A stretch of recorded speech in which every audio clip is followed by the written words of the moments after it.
That is a big fire. Say, what are you doing with that JPEG of a gas canister?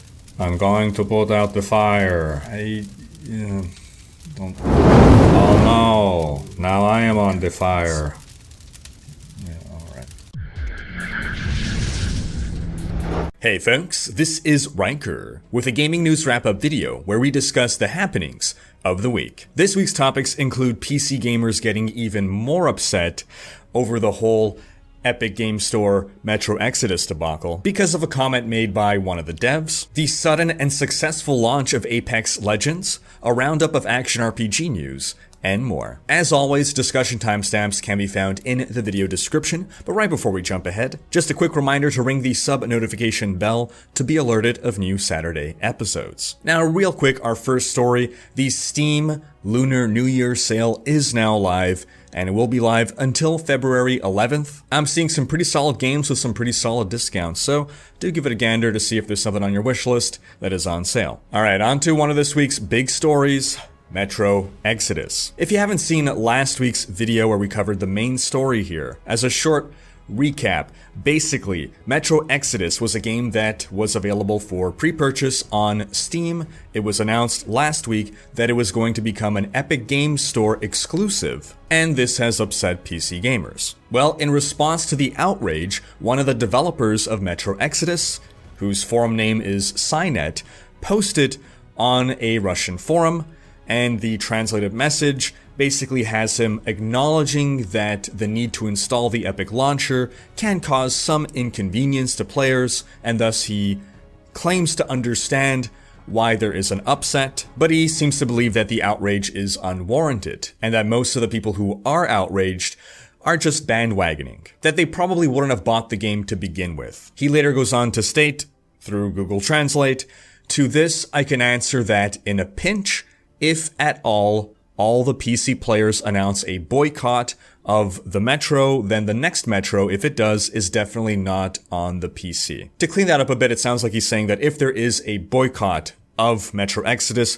by PC gamers, then the next Metro game will not release on PC. And some people interpreted this as a threat, as him sort of saying, "Oh yeah, you want to boycott our game? Fine then, we won't release it on PC." Some people read even further into it and interpreted that if the game doesn't perform well on PC, then they won't make the next one for PC. A sort of, you better buy the game on PC, otherwise we're not making PC games anymore. Now, I don't know that I would read that far into his comment, but there is one very real criticism that we could level here, and it seems to be the fundamental lack of understanding of why people really are upset. It's not just because people have to now install a separate launcher. I mean, sure, that's part of it, but it's really a combination of things. It's that it was first available for sale on Steam before being pulled, and now this switcheroo that it's gotta be on the Epic Games launcher. It's that some people just don't want to support the Epic Games launcher. And for some people, that's because they feel that the Epic Games launcher is anti-consumer,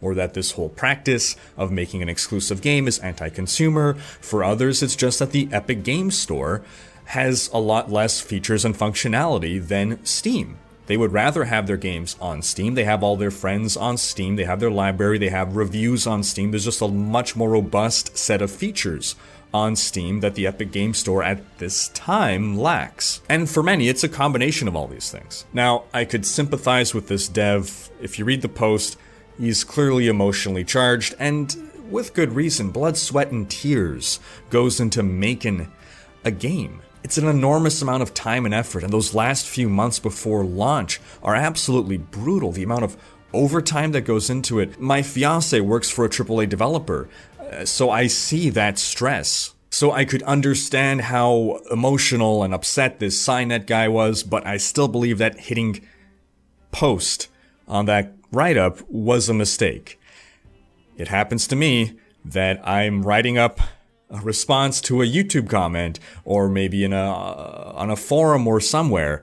This has happened over the years, and I'm emotionally charged, and I write it all up, and then I take a moment and I think, and I'm like, you know what? Cancel.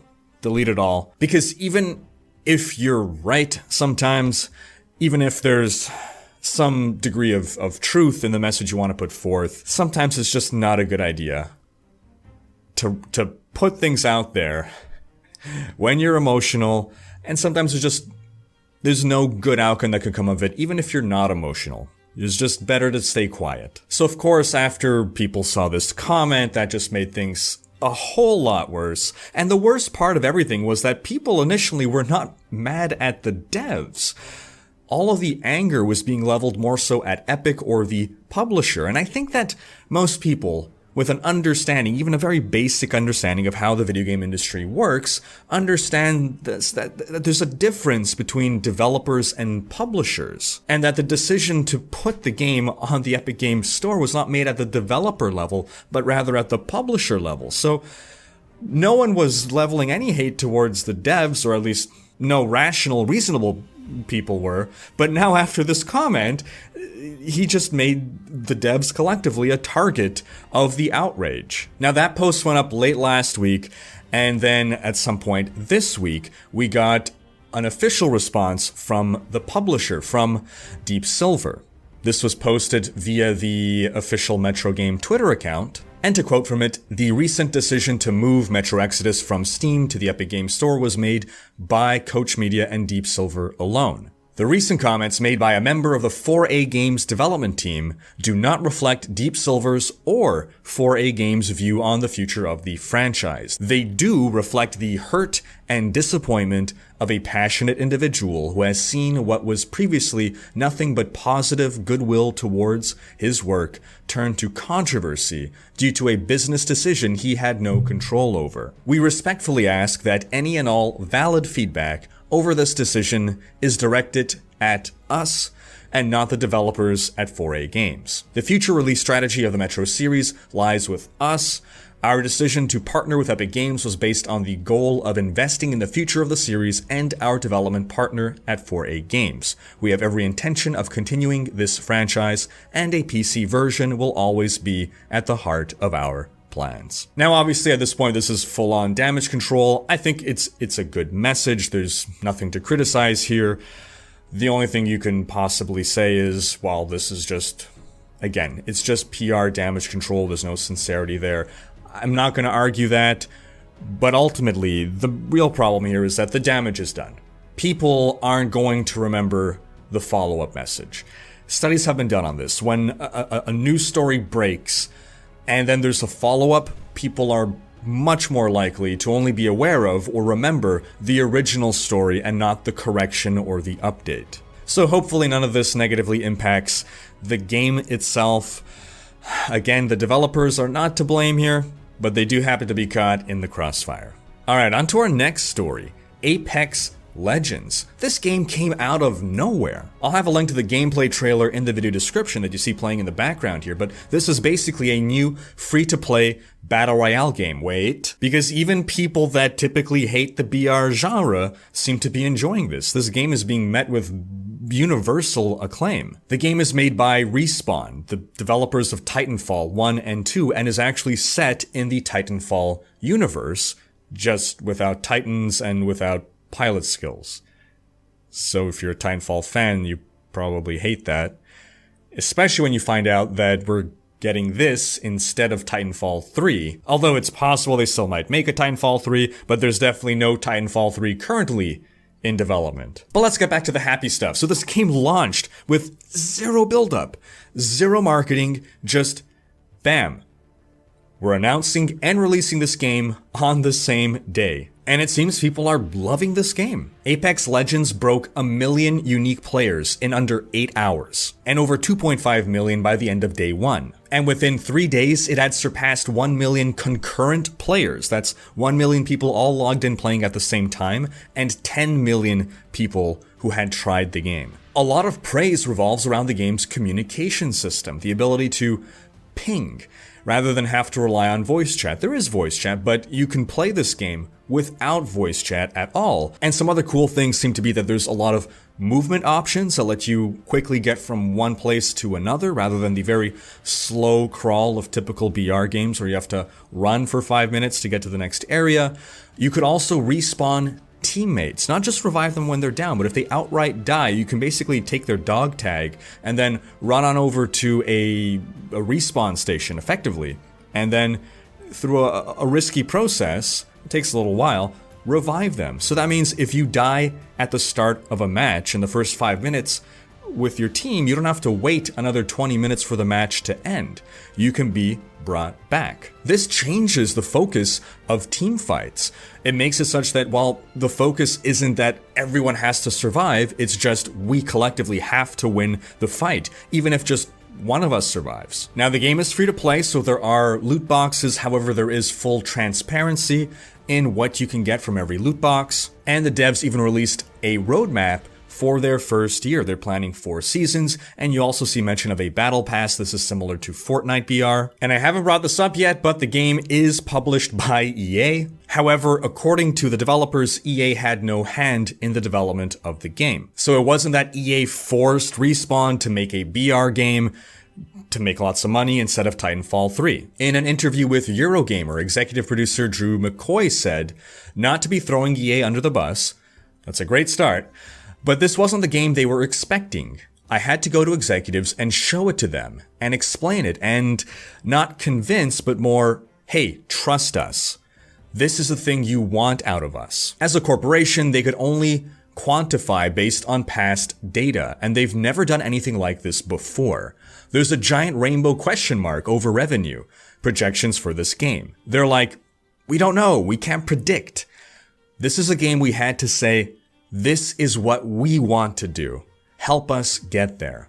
They had no hand in development or anything about this game. Now, being an EA game, this is on the Origin launcher, EA's proprietary launcher. However, you do have the ability to link your Steam account and import your Steam friends. So that's a nice little feature. Now, there still was the whole puzzling thing of, why did this game come out of nowhere? How come we've never heard of it? Why was there no press, no marketing? And Drew McCoy also addressed that, stating that the world thinks we're making Titanfall 3, and we're not. This is what we're making. To try and convince a skeptical audience for months with trailers and hands-on articles about Apex Legends, assuming that they had announced it months ago. We're just like, let the game speak for itself. It's the most powerful antidote to potential problems. We're doing a free-to-play game with essentially loot boxes after we were bought by EA, and it's not Titanfall 3. It's the perfect recipe for a marketing plan to go awry. So why have that? Let's just ship the game and let players play. I think this was a genius move. Because he's absolutely right. Had they announced this months ago, what would people have thought? Oh man, EA bought Respawn, canceled Titanfall 3, forcing Respawn to make a battle royale. It's going to be full of microtransactions. It's going to be horrible. The game would have been dead on arrival. Its reputation would have been shot to crap before it even released. So, genius move, Respawn. Now, we have to remember that Respawn is also making an upcoming Star Wars game, Fallen Order. And EA has announced that it intends to reveal more about the action-adventure game very soon, and then specifies within the next few months. I guess it's better than Blizzard soon. On to some action RPG news, starting with Path of Exile. Developer GGG put up a forum post showcasing some statistics from Betrayal League. And most interestingly, they also shared what they expected some of these stats to look like. So specifically with regards to the safe house runs, they gave us a breakdown of all the safe house runs that are done, what percentage of those are fortification, transportation, research, intervention, and masterminds. And they compared expectations versus results. And it turns out that research was run about 70% more than expected, quite a bit more. But masterminds were run about half as often as expected. Quote, "The most concerning result for us here is that masterminds are run less often than we intended." And my concern here is that they thought that masterminds would be run more often. Because my personal understanding of why this is the case, why masterminds are not run more often, is because it's simply not efficient to run masterminds. They're too difficult, they're not rewarding enough, and they reset all the effort that you put into the syndicate. There are some other stats to check out as well. I'll drop a link in the video description. The devs also gave us a preview of a new hideout coming in 3.6.0, the Haunted Hideout. And now I just want to showcase a couple community creations. From Kaboom the Maker here, we have this glorious golden chaos orb. Kaboom says that it was made of PLA plastic that was 3D printed and then painted after a lot of sanding. And Kaboom then went on to actually make several more smaller chaos orbs. 9 of these, and you can see the exalts in the background. And then Redditor Pel331 shared his Chaos Orb that has more of a marble look going for it. In other aRPG news, Warhammer Chaosbane now has a release date. A pre-order trailer went live. The game releases on June 4th. If you're not aware, it's being developed by Big Ben Games and Echo Software in association with Games Workshop, of course. Now, Big Ben acquired Echo in 2018, so Echo really is the dev here. They've been around since 1999, and this seems like, looking at their catalog, seems like it's their first action RPG, but it does look promising. Onto some Titan Quest news, of all things. Developer THQ Nordic is apparently working on, quote, a major new build of Titan Quest that's going to change quite a few things. Now, the anniversary edition of Titan Quest released in 2016. That's the remaster of the original 2006 game. So yes, an action RPG released in 2006 is still being actively worked on, and they're looking to run a closed beta under NDA. Ooh, mysterious. Check the Steam post for more details. And as part of the Steam Lunar New Year sale, the game is currently 75% off. Speaking of 75% off, Grim Dawn, a spiritual successor to Titan Quest II, is also 75% off. Onto some quick Diablo news. The Diablo Bestiary, Book of Adria, is now available on both Amazon and the Blizzard Gear Store. It's a lore book on the monsters of Diablo as told from the point of view of Adria the Witch. There's lots of cool art inside. If you're a Diablo lore buff, I'm sure you'd like it. And then on the community side of things here, we got this 3D render by artist Brendan Bauman, a very Diablo 1, Diablo 2 style Diablo. And just a heads up, if you somehow don't know, Carbot Animations has released his 4th episode in his Diablo series. If you haven't checked out the series and you are a Diablo fan, especially if you've played Diablo 1, do give it a look. It is a nostalgic and hilarious look back on Diablo 1. And that's going to wrap up this week's video. If you ever have ideas for stories you'd like to see me cover in one of these news videos, do post them to the subreddit. Thanks for watching. Special thanks to my Twitch and Patreon supporters for making these videos possible. If you like what you see on this channel and want to support the creation of more content, you can consider becoming a Royal Raider on Patreon, where your support is immensely appreciated. We've got a variety of backer rewards, including behind-the-scenes content, monthly virtual hangouts, and more. If you enjoyed this video, please share it, check out these other videos, and subscribe to join Riker's Raiders for more gaming content.